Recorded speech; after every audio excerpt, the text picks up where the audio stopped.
చదవండి. దేవుని పరిశుద్ధ బైబిల్ గ్రంథం నుండి దేవుని వాక్యం విందాం. ఏప్రిల్ రాసిన పత్రిక 3వ అధ్యాయము 1వ వాక్యం చదవండి. ఇందువలన పరలోక సంబంధమైన పిలుపులో పాలు భాగస్తులైన పరిశుద్ధ సహోదరులారా, మనము ఒప్పుకున్న దానికి అపోస్తలుడును ప్రధాన యాజకుడునైన యేసు మీద లక్ష్యముంచుడి. ఆమేన్, హల్లెలూయా. ఇక్కడ ప్రభు అయిన యేసు క్రీస్తు వారు భూలోక మానవుల్ని పిలుస్తూ ఉన్నాడు. నిజంగా ప్రియులారా, దేవుడి నాడు అనేకుల్ని ఒక్కొక్కరిని పిలుస్తూ ఒక్కొక్కరికి తన ఆలోచనలు చెబుతూ ఉంటున్నాడు. భూమి మీద దేవుడు వాక్యం ద్వారా చెప్తున్నాడు, దర్శనాల ద్వారా చెప్తున్నాడు, సేవకుల ద్వారా చెప్తున్నాడు, సువార్తల ద్వారా దేవుడు చెప్తున్నాడు. ఇలా రకరకాలుగా దేవుడు తన ఆలోచనలు, తన ఉద్దేశాలను మానవునికి తెలియచేస్తున్నాడు. ఎందుకంటే దేవుడు సన్నిధిలో ఉండి ప్రార్థనలు ఎదుగుతున్నప్పుడు దేవుడు నీతో మాట్లాడుతుంటాడు. దేవుని పాదాలు పట్టుకొని ఆయన ఆశ్రయ దుర్గమను నువ్వు అనుసరించినప్పుడు దేవుడు ఒక్కొక్కరి ద్వారా నీకు ఆయన ఆయన ఆయన తలంపులను నీకు బోధిస్తూ బయలుపరుస్తుంటాడు. ఆ కోవలో కూడా పరిశుద్ధాత్మ దేవుడు ఈ స్థలంలో చాలా మంది గురించి దేవుడు తెలియజేసినప్పుడు అనేకులకి ఆ మాటను చెప్పినాను. ఆ మాట విన్నవారు కొంతమంది ప్రార్థన చేసుకొని వాటిని జయించారు. కొంతమంది ఆ మాటను పెడచెలు పెట్టి ఆ శోధనలు చిక్కుని ఉన్నారు. ఎందుకు ఈ మాట చెప్తానంటే, ఈ ఆకాశం ముందు దేవుడు తన ఆలోచనను తెలియజేస్తున్నాడు భూమి మీద మానవుడికి. ఆయన సరాసరిగా వచ్చి మాట్లాడుతూ, ఆయన సరాసరిగా వచ్చి మాట్లాడితే మనం ఉండలేము. ఎందుకంటే నన్ను చూసి నరుడు బ్రతకలేడు అన్నాడు దేవుడు. ఆయన మహా వెలుగు, ఆయన కోటి సూర్య కాంతుల కంటే తేజస్సు. ఆ వెలుగును చూడలేక మానవులు బ్రతకలేరు. అందుకే ఆయన మన పోలికలో మన స్వరూపంలోకి మానవ స్వరూపిగా వచ్చాడు. దేవుడు మానవ స్వరూపిగా ధరించి వచ్చాడు మనతో మాట్లాడటానికి. పరలోకం నుంచి ఒక స్వరం వినపడుతుంది, పరలోకం నుంచి ఒక శబ్దం వినపడుతుంది. ఏంటి స్వరం అంటే, చదవండి మత్తయి సువార్త 28వ అధ్యాయము 19-20 వాక్యం చదవండి. కాబట్టి మీరు వెళ్ళి సమస్త జనులను శిష్యులుగా చేయుడి, తండ్రి యొక్కయు కుమారుని యొక్కయు పరిశుద్ధాత్మ యొక్కయు నామములోకి వారికి బాప్తిసం ఇచ్చుచు నేను మీకు ఏ సంగతులను ఆజ్ఞాపించుదునో వాటన్నిటిని గైకొన్న వాళ్ళని వారికి బోధించుడి. ఇదిగో యుగ సమాప్తి వరకు సదాకాలం నేను మీతో ఉన్నానని ఆయన చెబుతున్నాడు అంట. వారితో చెబుతున్నాడు, మనందరితో ఆయన చెబుతున్నాడు. యేసు క్రీస్తు ప్రభు వారి స్వరం పరలోకం నుంచి వినపడుతుంది భూలోక మానవులకి. ఇదిగో మీరు వెళ్ళి సమస్త జనులను శిష్యులుగా చేయండి. పరలోకపు పిలుపు ఇది. ఇది పరలోక పిలుపు. ఆయన బిడ్డలు భూమి మీద ఉన్నారు, ఆయన బిడ్డలు తప్పిపోయినారు. నా బిడ్డల్ని వెతుకులాడండి, నా బిడ్డల్ని వెతకండి అని చెప్పేసి మీ వైపు ఆయన చూస్తూ మిమ్మల్ని బతిమాడుతున్నాడు, గోజాడుతున్నాడు. యేసయ్య తన కన్నీరుని కారుస్తూ మీ వైపు చూస్తూ, నా పిల్లలు మీరు వెతుకులాడి వెళ్ళడానికి మీరు వెళ్ళండి. నా పిల్లలు తప్పిపోయినారు, నా పిల్లలు నాకు దూరం అయిపోయినారు. వారు ఎక్కడికి వెళ్ళినారో, వారు ఏ చోటుకి వెళ్ళినారో, ఏ బాధలు పడుతున్నారో వెతుకులాడండి, వెళ్ళండి అని యేసయ్య ఈ భూలోకంలో మానవులందరూ చూసి ఆయన కన్నీరు కారుస్తున్నాడు. ఆ కోవలో నీవు నేను ఒకప్పుడు ఉన్నప్పుడు మన కొరకు ఎవరో ప్రార్థన చేశారు, మన కొరకు ఎవరో విజ్ఞాపన చేసినారు. అందుకని ఆకాశం ముందు దేవుడు ఏం చేశాడంట, మనము ఆయన కంట కనపడేటట్టుగా దేవుడు మనం దర్శించి రక్షించుకొని ఆయన సన్నిధిలో సంఘములో ప్రభు నిలబెట్టాడు. కాబట్టి మనము ఆయన సన్నిధిలోకి ఉన్నాము. ఇప్పుడు ఆయన సన్నిధిలో కనపడిన ప్రజలు ఎంతో మంది ఉన్నారు. భూమి మీద 10% జనాభా ఉంటే 6% మంది ప్రజలు ఆయన సన్నిధిలో కనపడుతున్నారు. 4% మంది ప్రజలు ఆయన కళ్ళకు మరుగు చేయబడ్డారు, ఆయన కళ్ళకు దూరంగా వెళ్ళిపోయినారు. రకరకాల పరిస్థితుల మధ్యలో వెళ్ళిపోయి పట్టబడి నశించిపోతున్నారు. అందుకు నా పిల్లలు మీరు వెతకలాడండి, నా పిల్లలు మీరు వెతుకులాడు, వాళ్ళు మళ్ళీ నాకు అప్పగించండి అని యేసయ్య కన్నీరు కారుస్తున్నాడండి. ఈనాడు మన బిడ్డలకు తప్పిపోతే మనం ఏ విధంగా కంగారు పడి వెతుకులాడతామో, ఆ విధంగా యేసయ్య ఆయన బిడ్డలమైన మనలందరినీ ఆయన వెతుకులాడుతున్నాడు. భూలోక మానవులు వెతుకులాడుతున్నాడు. ఈ మందిలో కూర్చున్న వారు మాత్రమే కదా ఆయన బిడ్డలు. ఈ భూలోకంలో మానవులందరూ ఆయన పిల్లలే. ఈ భూలోకంలో ప్రతి మానవుడు ఆయన రక్తముతో కడగబడ్డ ఆయన ప్రజలే. వారి కొరకే యేసయ్య రక్తము చిందించాడు. ఆయన పిలుస్తున్నాడు. ఆయన పిలుపుకి మన పిలుపు కూడా తేడాలు చూద్దాం. యేసయ్య పిలుపుకి మన పిలుపు కూడా తేడా. యేసయ్య మనల్ని పిలిచాడు ఏమనంటే, మీరు వెళ్ళండి, నా పిల్లల్ని వెతుకులాడటానికి మీరు వెళ్ళండి. కానీ మనమేం పిలుస్తున్నాం తెలుసా? మీరు రండి, మీరే రండి, నేను వెళ్ళను, మీరే రండి. మానవుని స్వభావం మీరు రండి అని కోరుకుంటే, దేవుని స్వభావం మీరు వెళ్ళండి, నా పిల్లల్ని వెతుకులాడటానికి మీరు వెళ్ళండి అని ప్రభు కోరుకుంటున్నాడు. రెండోదిగా సమస్త జనులను. యేసయ్య ఎవరన్నంట? కొంతమందిని పిలిచాడా? సమస్త జనులను, ఈ భూలోకంలో సమస్త మానవులు ఎక్కడెక్కడెక్కడ ఉన్నారో వారందరినీ యేసయ్య తీసుకొని రండి. అందరిని ఆయన సమస్త జనులు పిలుస్తున్నాడు. సమస్త జనుల కొరకు. మనం ఎవరి కొరకు వెళ్తున్నాము? కొంతమంది కొరకు వెళ్తున్నాం. నీకు అనుకూలంగా ఉన్న వారి కొరకు వెళ్తున్నాం. నీతో ప్రేమగా మాట్లాడే వారి కొరకే వెళ్తున్నాం. నిన్ను ప్రేమించే వారి కొరకు వెళ్తున్నాం. నీకు వ్యతిరేకంగా ఉన్న వారిని విడిచిపెడుతున్నాం. లేదు, అందరూ ఆయన పిల్లలే. నీతో మాట్లాడకపోయినా, నీకు వ్యతిరేకంగా ఉన్నా లేకపోయినా అందరి దగ్గర మనం వెళ్ళాలా. అదే దేవుని ప్రేమ. యేసయ్య సమస్త జనుల దగ్గరికి వెళ్తున్నాడు. మనం కూడా సమస్త జనుల దగ్గరికి వెళ్ళాలి. వెళ్ళి వారికి ఏం చేయాలంట? యేసు ప్రభుని ప్రకటించాలా. యేసు ప్రభుని ప్రకటించాలా. ప్రకటించి సమస్త జనులను శిష్యులుగా చేయడి. సమస్త జనులు శిష్యులుగా చేయడి. కానీ మనం ఏం చేస్తామంట? ఆదివారం మాత్రమే శిష్యులుగా కనపడుతున్నాం ఆయన సన్నిధిలో. అలా ఆదివారం మాత్రమే ఆయన మందిరంలో ఆయనకి శిష్యులుగా కనపడుతున్నాం, శిష్యురాలుగా కనపడుతున్నాం. కానీ యేసయ్య ప్రతి దినము వారు నాకు శిష్యులుగా ఉండాలా, భూ దిగంతం వరకు వారు నాకు సాక్షులుగా ఉండాలా. యేసయ్య పిలుపు. ఇంకా చూసినట్లయితే అక్కడ అనేకులు ఆయన వాక్యాన్ని గైకొనే వరకు చేయమంటున్నాడు. అనేకులు ఆయన వాక్యాన్ని గైకొనాలా. అయితే ఇక్కడ కొంతమందే గైకొంటున్నారంట.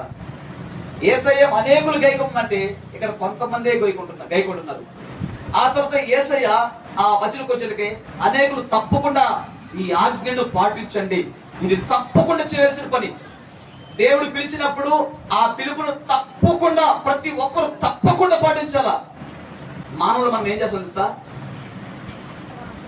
కొద్ది మందే పాటిస్తున్నాం. లేకపోతే ఎంపిక మనకు ఆప్షన్స్ ఎత్తుకుంటున్నాం. ఆప్షన్స్ అంటే అయితే చేద్దాం, లేకపోతే లేదు. కుదిరితే చేద్దాం అనుకూలంటే, అనుకూలం లేకపోతే వదిలేద్దాం. కానీ యేసు ప్రభు అట్లా కాదు, వదిలేలా. ఆయన అవకాశం లేకపోయినప్పటికీ శిలువలో వేదన చెంది రక్తము కార్చేంతగా ఆయన నిన్ను ఎన్నుకున్నాడు. నీ తల్లి గర్భమును పిండం ఉన్నప్పుడే ఆయన నిన్ను చూశాడు. నువ్వు అసలు ముద్దగా రూపించబడక మునిపే ఆయన కన్నులతో నిన్ను ఆయన చూచి ఏం చేశాడు తెలుసా? నేను ఆయన రెక్కల చెంత భద్రపరిచాడు. ఆయన పరలోక పిలుపుకి నేను సిద్ధపరచుకున్నప్పుడే, అసలు నీకు ఏమి ఆలోచన పుట్టక మునిపే ఆయనకు ఆలోచన పుట్టింది నీ పట్ల ఒక ప్రణాళిక. ఈ నా బిడ్డ నా సన్నిధి నా రాజ్యంలో ఉండాలా, ఈ నా బిడ్డ ద్వారా అనేకులు దీవించబడాలా, ఈమె ద్వారా అనేకులు క్షేమం ఉండాలా, ఇతర ద్వారా అనేకులు ఆశీర్వించబడాలా, వీరి ద్వారా ప్రతి ఒక్కరికి మేలు జరగాల, నీ ద్వారా ప్రతి ఒక్కరికి మేలు జరగాల. అది యేసయ్య సిద్ధాంతము. యేసు ప్రభు అనేకులకి మేలు చేసే ఉన్నాడు. ఆయన ప్రాణం పెడుతూ కూడా ఆయన మేలు చేస్తున్నాడు. నీ ద్వారా, నా ద్వారా, మన అందరి ద్వారా మన తండ్రి యొక్క ఆలోచన మనం నెరవేర్చాలి. ఆయన మన తండ్రి, మన అందరి తండ్రి. ఆయన మన తండ్రిగా ఉన్నాడు, మనం ఆయన ప్రజలుగా ఉన్నాం. కాబట్టి మొట్టమొదటిగా పరలోకము నుంచి ఒక పిలుపు వినపడుతుంది. నా పిల్లల్ని ఎత్తుకులాడండి, నా కుమార్తెలను, నా కుమారులను మీరు వెతుకులాడండి. వాళ్ళు త్రాగుబోతులై ఉన్నారు, వాళ్ళు పాపంలో పట్టుబడి ఉన్నారు, వాళ్ళు అబద్ధికులు ఉన్నారు, వాళ్ళు మోసగాళ్ళగా ఉన్నారు, వాళ్ళు దొంగలుగా ఉన్నారు, వాళ్ళు జూదమాడుతున్నారు, వాళ్ళు రకరకాలుగా నశించిపోతున్నారు. నా పిల్లలు, నువ్వు వెళ్ళి చెప్తావా? నా పిల్లలకి నువ్వు వెళ్ళి నా బిడ్డలకి చెప్తావా? నా కుమారుడు, నా కుమార్తె నశించిపోతున్నారు, నువ్వు వెళ్ళి చెప్తావా? నా పిల్లలు రక్షించవా అని యేసై నీ వైపు తన చేతులు చాపి కన్నీరు గార్చి రోదన చేస్తున్నాడండి. యేసై పిలుపు అది. ఇంకొక పిలుపు ఉంది. ఒకటి పరలోకం నుంచి పిలుపు, యేసై పిలుస్తున్నాడు. రెండో పిలుపు లూకా సువార్త 16వ అధ్యాయం 8వ వాక్యం చదవండి. వారును ఈ వేదనకరమైన స్థలముకు రాకుండా ఈ స్థలంలో వారు రాకుండా ఉండాలంటే నా గురించి సాక్ష్యం ఇచ్చుటకై నా తండ్రి ఇంటికి వారిని పంపవలను. చాలండి. రెండవ పిలుపు, ఒక పిలుపేమో పరలోకం నుంచి ప్రభు పిలుస్తున్నాడు. రెండవ పిలుపు పాతాళం నుంచి ఒక పిలుపు వినపడుతుంది. పాతాళం నుంచి ఒక కేక వినపడుతుంది. పాతాళంలో కేకలు వినపడతాయా? చచ్చిపోయిన వారికి ఏమన్నా తెలిసిద్దా? భూలోక మానవులు ఏమంటారంటే చచ్చిపోయిన వారికి ఇక వాళ్ళు ఒక ముద్దలా కాలిపోవడం అని, గాల్లో గాలి దూల్లో దూల్లి వాళ్ళ జీవితాలు ఏమైపోతాయో అదొక రకమైన చీకటి బెల్లోకి వెళ్ళిపోతాయి అని చెప్పేసి ఇలా రకరకాల ఊహాగానాలతో మాట్లాడుకుంటుంటారు. ఆ పాతాల భూమి మీద ఏ విధంగా నీవు నేను మనకు స్పర్శ, ప్రేమ, జాలి, కరుణ, ఏడుపు, నవ్వు, మానవ యొక్క ఆ కవలికలు ఏ విధంగా ఉన్నాయో అవన్నీ పాతాళంలో కూడా ఉన్నాయి. పాతాళంలో ఏడుపు ఉంది, చూపు ఉంది, అక్కడ బంధాలు ఉన్నాయి, బాంధవ్యాలు ఉన్నాయి. ఇప్పుడు పాతాళం నుంచి ఒక పిలుపు వినపడుతుంది. ఏమంటే తెలుసా? ఓ తండ్రి అబ్రహామా, భూమి మీద నాకు 5 అన్నదమ్ములు ఉన్నారు, నా ఇంటి వారు ఉన్నారు, వారిని రక్షించయ్యా. ఎట్టో నా జీవితం ఎట్టోగోయిగా అయిపోయింది, ఇక నాకు రక్షణ లేదు, ఇక నేను రక్షించబడన్నా అది అసాధ్యము. భూమి మీద ఉన్నప్పుడే మానవుడు సరి చేసుకోవాలా. ఏదైనా పాతాళానికి వెళ్ళిపోకుండా ఉండాలంటే భూమి మీద మానవుడు ఏం చేయాలంట? శరీరంతో ఉన్నప్పుడే సరి చేసుకోవాలా. ఈ శరీరం విడిచిపోయినంతగా సరి చేసుకుంటానంటే అయ్యా నేను నన్ను సరిచేయంటే లేదు కుమారుడా, లేదు కుమారుడా, నీకు నాకు మధ్య అగాధం ఉంది, ఆ అగాధం ఇప్పుడు కుదిరే పరిస్థితి లేదు కుమారుడా, కుమార్తె అని చెప్పేసి అక్కడ తండ్రిని అబ్రహాము మాట్లాడుతున్నాడు. అందుకే మనం భూమి మీద ఉన్నప్పుడే మంచి మనసు కలిగి ఉండాలా, మామూలు మనసు కలిగి ఉండాలా, పాప క్షమాపణ కలిగి ఉండాలా, నమ్మి బాప్తిసం తీసుకోవాలా, ఆ ప్రభు రాకడ కొరకు మనం సిద్ధపాటు కలిగి ఉండాలా. దేవా ఈ రోజు నీ రాకడ వస్తుంది, నేను సిద్ధంగా ఉన్నాను, నేను సిద్ధపరచుకుంటే ఏమేమి సిద్ధపరచుకున్నాను, నాలో ఇంకేమన్నా భేదాలు ఉన్నాయా, ఓకే తీసేసుకుంటాను. ఇంకా నేను ఎవరన్నా కోపంతో ఎవరి పట్ల నేను కోపకున్నానా, ద్వేషంగా ఉన్నానా, ఎవరికి నేను వ్యతిరేకంగా ఉన్నానా, ఎవరి మీద కక్ష సాధిస్తున్నానా, తండ్రి వెళ్ళి వాళ్ళతో మాట్లాడి సమాధాన పడతాను అని చెప్పేసి నేను సరి చేసుకోవాలా. దాన్ని ఏమంటారు? సిద్ధపడడం అంటారు. ఒక బస్సు వస్తుంది, ఆ బస్సుకు నువ్వు ముందుగా వెళ్ళి సిద్ధపడి ఆ రోడ్లో ఉండాలా. అలాగనే పరలోకం ముందు దేవుడు మధ్యాకాశానికి రాబోతున్నాడు, నీవు సిద్ధపాటు కలిగి ఉండాలా, నీ హృదయం సిద్ధపరచుకోవాలా, మనసు మార్చుకోవాలా, నమ్మి బాప్తిసం తీసుకోవాలా, పాప క్షమాపణ పొందుకోవాలా, పవిత్రమైన ప్రభు పాదలు పట్టుకోవాలా. యథారీతికి నువ్వు చేసుకుని నీ పనులు నువ్వు చేసుకో, నీ కష్టం నువ్వు చేసుకో. యేసు ప్రభుని నమ్మి బాప్తిసం తీసుకోవాలంటే ఏదో బాంధవులు విడిచిపెట్టమని కాదు దాని అర్థము. నీ బంధాలను విడిచిపెట్టమని కాదు. నువ్వు అందరితో కలిసిమెలిసి ఉండు, అందరితో ఆనందంగా జీవించు, వారికి మాదిరికరంగా జీవించు, వారిని గురించి సాక్ష్యం నీవు ప్రభు దగ్గర విజ్ఞాపన చెయ్యి, నీ పనులు చేసుకో, మంచి మార్గాన్ని అనుసరించు, అదే బాప్తిసము. మంచి మార్గాన్ని ఎన్నుకొని ఆ మంచి మార్గంలో నీతిగా బ్రతుకు, అదే బాప్తిసము. నీ పాత జీవితాన్ని విడిచిపెట్టి కొత్త జీవితం కలుగు. పాత జీవితం అంటే పూర్వము నాకు సినిమాలు చూసి అలవాటుంటే తీసివేసుకున్నాను, సిగరెట్ తాగే అలవాటుంటే తీసివేసుకున్నాను, సుట్టు తాగే అలవాటుంటే తీసివేసుకున్నాను, సారాయి తాగే అలవాటుంటే తీసివేసుకున్నాను, బూతులాడే అలవాటుంటే తీసివేసుకున్నాను, వ్యర్థమైనటువంటి సహవాసం వెళ్ళే స్థితి ఉంటే తీసివేసుకున్నాను. అదే కొత్త జీవితం అంటే దాన్ని తీసివేసి విడిచిపెట్టాలా. పాతది విడిచిపెట్టినప్పుడే పాత నీరు వెళ్తేనే కొత్త నీరు వచ్చింది. అలాగే పాత జీవితానికి స్వస్థ చెప్తే కొత్త జీవితం వచ్చింది.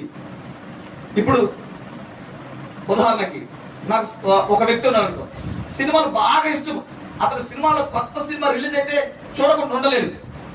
ఇప్పుడు అయ్యా నువ్వు మారు మనసు పొందుకో, బాప్టిజం తీసుకో, ప్రభు నమ్ముకో, నీకు నిత్య రాజ్యం ఉంది అంటే లేదు, నాలుగు ఇంకా కొన్ని నుండి తీసివేసుకుంటాను అని చెప్పేసి ఆ సినిమా కోసము నీవు నీ రక్షణ నిర్లక్ష్యం చేస్తే ఏమిటి తెలుసా? వేదనకరమైన స్థలంలో ఉంది. ఆఫ్టర్ ఆల్ సినిమా ఎంత, దానివల్ల మనకు వచ్చేది పోయేది లేదు. అది నీకు అన్నం పెట్టేది లేదు, లేకపోతే నీకు సమృద్ధి ఇచ్చేది లేదు. ఆఫ్టర్ ఒక సారా చేసేస్తా, అది నీకు మేలు చేసేది లేదు, ఇంకా నీ కుటుంబాన్ని పతనం చేసేదే, నీకు ఖర్చు చెప్పేదే. ఆ సిగరెట్ ఎంత, దానివల్ల నీ ఊపిరితిత్తులు పోతాయి అంతే, నీకు మేలు చేసేదేం కాదు. కానీ నీకు మేలు చేసే దేవుడు పిలుస్తున్నారు. అందుకే పాతాళం నుంచి, అయ్యా నేను ఇవన్నీ చేసినాను, నేను భూమి మీద జీవించినాను, నా ఇష్టానుసారంగా జీవించాను, నా ఇష్టానుసారంగా బ్రతికిన. ఈ మాట ఎవరంటున్నారు తెలుసా? పుట్టి మనిషి కాదు, ధనవంతుడు అడుగుతున్నాడు ఈ మాట. ఆ వేదన కర్మస్థానం ధనవంతుడు కేకలేస్తున్నాడు, అయ్యో అబ్రహామా, తండ్రి అబ్రహామా, నా అన్నదమ్ములు ఉన్నారు, నా తోడబుట్టిన వారు, నా ఇంటి ఉన్నారు, వారి దగ్గరికి ఎవరైనా పంపించయ్యా, వాళ్ళన్న రక్షించబడాలా, వాళ్ళ ఇక్కడికి రాకూడదయ్యా. ఈరోజు మన గ్రామంలో మీ అందరి కొరకు ఎవరో మొరపెడుతున్నారు. వేదన కర్మస్థలంలో ఎవరో మొరపెడుతున్నారు, పరలోకం నుంచి మొరపెడుతున్నారు, పాతాళం నుంచి మొరపెడుతున్నారు. నీ ఇంటి వారు కావచ్చు, నీ పూర్వీకులు కావచ్చు, అయ్యా నా బిడ్డలు ఇక్కడ రాకూడదయ్యా, ఏదో మాకు తెలిసి తెలియక మా జీవితం ఎట్లా అయిపోయింది, ఇక మా బిడ్డలు ఇక్కడికి రాకూడదు, మా తరాలు ఇక్కడికి రాకూడదు, నా ఇంటి వారు ఉన్నారు, నా తోడ పుట్టిన వారు ఉన్నారు, నా కడుపును పుట్టిన వారు ఉన్నారు, వారు ఇక్కడికి రాకూడదయ్యా, వాళ్ళు రక్షించయ్యని వాళ్ళు అక్కడ కేకలు ఏడుస్తున్నారు, వేదనలో ఆ మంటలో కాలుతూ ఏడుస్తున్నారు. ఆ ప్రార్థన వినే కదా దేవుడు నిన్ను దర్శించింది, ఆ ప్రార్థన వినే కదా ప్రభు నిన్ను రక్షించింది, ఆ ప్రార్థన వినే కదా ప్రభు నిన్ను పిలిచింది. ఒక్కసారి ఆలోచించండి. పాతాళం నుంచి వేదన పిలుపు, కేక, పరలోకం నుంచి కేక ఎవరికో తెలుసా? భూలోక మానవుల కొరకు. ఇంకొక మాట, చివరికి మాట చెప్పి ప్రార్థన చేసుకుందాం. అపోస్తుల కార్యము 16వ అధ్యాయం 9వ వాక్యం చదవండి మరొకరు.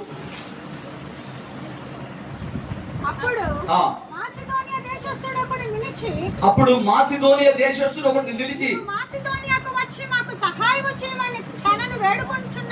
నీవు మాసిదోనియాకు వచ్చి మాకు సహాయం చేయమని తనను వేడుకొనుచున్నట్టు రాత్రి వేళ పౌలుకు దర్శనము కలిగిన. చాలండి. మూడో పిలుపు, మాసిదోనియా ప్రాంత ప్రజలు పిలుస్తున్నారంట. దైవజనుడైనటువంటి పౌలుని, అపోస్తలుడైన పౌలుని మాసిదోనియా ప్రజలు పిలుస్తున్నారట. అసలు మాసిదోనియాలో వాళ్ళు వచ్చి ఆయన దగ్గరకు వచ్చి మాట్లాడట్లేదు. అక్కడ ఎట్లుందంట, దర్శనము ద్వారా వాళ్ళు పిలుస్తున్నారు. మాసిదోనియా లోకానికి అంటే బయట వారికి సాదృశ్యం ఉంది, బయట ప్రజలందరికీ సాదృశ్యం ఉంది. ఇప్పుడు బయట నుంచి కూడా కొన్ని స్వరాలు ఏర్పడుతున్నాయి, బయట నుంచి కూడా కొంతమంది పిలుస్తున్నారు, మమ్మల్ని రక్షించండి, మమ్మల్ని రక్షించండి, మమ్మల్ని రక్షించండి, మమ్మల్ని రక్షించండి, మేము నశించిపోతాం, మమ్మల్ని రక్షించండి. ఈరోజు నా ప్రియమైన దేవుని బిడ్డలారా, నువ్వు రక్షించబడ్డావు, నువ్వు విమోచించబడ్డావు. నీ వారు ఎంతమంది ఉన్నారు బయట? నీ తోడబుట్టిన వారు కావచ్చు, నీ తండ్రి బిడ్డలు కావచ్చు, నీ తల్లి సంతానం వారు కావచ్చు, ఎంతమంది ఉన్నారు? ఒకసారి ఆలోచించండి. వారందరూ కేక వేస్తున్నారు, మమ్మల్ని రక్షించండి, రక్షించండి, రక్షించండి. వాళ్ళ ఆత్మలు గోజాడుతున్నాయి, బయట వారు పిలుస్తున్నారు, మమ్మల్ని రక్షించమని, మాకు సహాయం చేయమని. ఈరోజు నీవు కూడా అనేకుల కొరకు ప్రార్థన చేయాలి. అందుకే మనం ప్రతిరోజు ఎంత ఎంత ఎంత సమయం లేకపోయినా కూడా ఖచ్చితంగా ఇతరుల కొరకు మనం ప్రార్థన చేస్తుంది. ఎందుకంటే దాని కొరకే. మన సమయం కొంచెంగా ఉన్నప్పటికీ దేశం, ఆ ప్రపంచంలో ఎక్కడో ముక్కు మొఖాలు తెలియదు. మన దేశం అవతల దేశంలో ప్రజలు ఎట్లుంటారో, వాళ్ళ ముక్కు మొఖాలు, వాళ్ళ ఆచార విధానాలు ఎట్లుంటే మనకు తెలియదు. కానీ మనం ఏం చేస్తున్నాం? ప్రపంచ దేశాల కొరకు, వాళ్ళ క్షేమం కొరకు వేడుకుంటున్నాం. మన భారతదేశం, మన ఆంధ్రప్రదేశ్ దాటితే ఆ అవతల పక్క రాష్ట్రాలు ఎట్లున్నారో, వాళ్ళు ఎలాంటి మనుషులు, వాళ్ళ విధి విధానాలు ఏంటో మనకు తెలియదు. కానీ వాళ్ళందరి క్షేమం కొరకు మనం అడుగుతున్నాం, ప్రార్థన చేస్తున్నాం తండ్రి దగ్గర. మన గ్రామం కొరకు ప్రార్థన చేస్తున్నాం, అనేకుల క్షేమం కొరకు మనం ప్రార్థన చేస్తున్నాం. ఎందుకంటే బయట వాళ్ళు మనం ఏం చేయాలట, వాళ్ళు పిలిచినప్పుడు మనం వాళ్ళకి సహాయం చేయాలి. సహాయం అంటే ప్రార్థనే సహాయము, వాళ్ళ కొరకు ప్రార్థించడం నువ్వు చేసే సహాయము. కాబట్టి ఈరోజు యేసయ్య పిల్లల్ని, యేసయ్య బిడ్డల్ని మీరు ఎంతమంది ఎదుగులాడి ఆయన చేతికి అప్పగిస్తారు? ఒకసారి ఆలోచించండి. ఎంతమంది ఆయన బిడ్డల్ని మీరు వెతుకులాడతారు? ఈ రోజు నుంచి నేను వెతుకులాడతానయ్యా ఆయన బిడ్డల్ని. ఆయన తన బిడ్డల్ని పోగొట్టుకున్నాడు, వాళ్ళు తప్పిపోయారు, వాళ్ళు జారిపోయారు. ఆయన పిల్లల కోసం ఆయన ఏడుస్తున్నాడు. ఇదిగో నా యేసయ్య పిల్లల్ని నేను కాపాడుతాను, నా యేసయ్య పిల్లల్ని ఎదుగులాడి నేను ఆయనకు అప్పగిస్తాను అని ఎంతమంది తీర్మానం చేసుకుంటారు? ఎదుగులాడి ఆయనకు అప్పగించబట్టే ఇతరులకి సత్య సువార్తను ఎరగని వారికి సత్య సువార్తను తెలియపరిచి, వాళ్ళ బాధలు చెప్పి, వాళ్ళ బాధలు విని వాళ్ళ కొరకు ప్రార్థన చేయటము, వాళ్ళ కొరకు కన్నీరు గార్చి ప్రభువుకు చెప్పటము, అదే సువార్త. అందుకే అపోస్తలుడైన పౌలు మొదటి కొరింథీ పత్రిక ఆయన ఏమంటాడంటే, మొదటి కొరింథీ రాసిన పత్రికలో అపోస్తలుడైన పౌలు ఏమంటాడంటే 16వ అధ్యాయంలో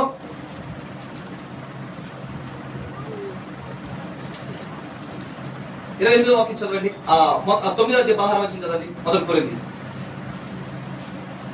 నేను సువార్తను ప్రకటించుచున్నాను, నాకు అతిశయ కారణం లేదు. సువార్తను ప్రకటింపవలసిన భారము నా మీద మోపబడి ఉన్నది. అయ్యో సువార్తను ప్రకటింపకపోయిన యెడల నాకు శ్రమ. నేను సువార్తను ప్రకటించకపోతే అది నాకు శ్రమ. ఇది నేను ఇష్టపడి చేస్తే నాకు జీతము దొరుకును. హల్లెలూయా.